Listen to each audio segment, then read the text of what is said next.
नीट paper फुटी प्रकरणी आता आणखी एक महिलेला अटक करण्यात आली आहे। मोठी बातमी आहे, पुण्यातून आणखी एका महिलेला अटक करण्यात आल्याचं कळतंय। मनीषा हवालदार असं या महिलेचं नाव आहे। फिजिक्सची प्राध्यापिका मनीषा हवालदारला अटक केल्याचं कळतंय। पेपर फुटी प्रकरणी 11वी अटक करण्यात आली आहे। मनीषा हवालदार ही महिला मनीषा मांढरेच्या संपर्कात असल्याचं तपासात समोर आलंय। नीट पेपर फुटी प्रकरणातली महत्त्वाची अपडेट म्हणावी लागेल, कारण सध्या 11वी अटक करण्यात आली आहे।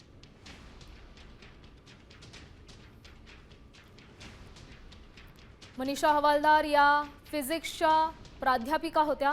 या संदर्भातली अधिकची माहिती देत आहेत आपले प्रतिनिधी अक्षय बडवे। अक्षय, आपण पाहू शकतोय 11वी अटक करण्यात आली आहे। आणखी किती धागेदोरे हाती लागण्याची शक्यता आहे?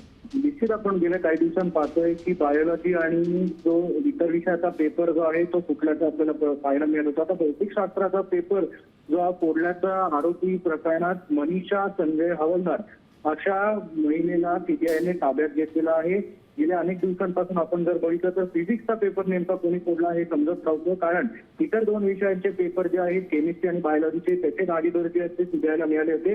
मात्र फिजिक्सचा पेपर नेमका कोणी फोडला हे समजत नव्हतं। अखेर सीबीआयला या प्रकरणात 11वी अटक करण्यात यश आलेलं आहे आणि मनीषा संजय हवालदार असं या ताब्यात घेतलेल्या महिलेचं नाव आहे आणि भौतिकशास्त्राचे सगळे पेपर या महिलेकडे असल्याचा संशय सीबीआयला सध्या आहे आणि त्यामुळे पुढील कारवाई जी आहे ती सीबीआयकडनं सध्या नक्कीच अक्षय, धन्यवाद दिलेल्या या सविस्तर अपडेटसाठी। तर नीट पेपर फुटी प्रकरणी ही महत्त्वाची अपडेट म्हणावी लागेल। 11वी अटक करण्यात आली आहे।